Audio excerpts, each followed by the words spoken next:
আমি দাঁড়িয়ে আছি সাঁইথিয়ার সতীপীঠ নন্দীকিশোরী, সেটা দেখুন এই ভিডিওতে। মন্দিরের গেট হলো এটি। চলুন যাওয়া যাক ভেতরে।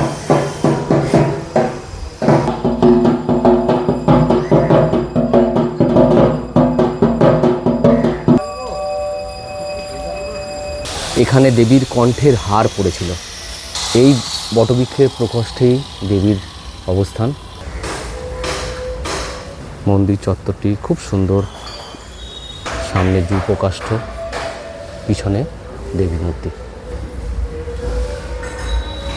এই গাছের প্রকোষ্ঠের মধ্যে আছেন দেবী। আপনাদের এখন দেখাচ্ছি দেবী নন্দীকিশোরী। এই হলো দেবী নন্দীকিশোরী।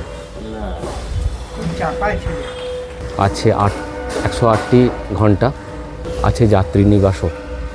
এই হলেন ভৈরব নন্দীকিশোর।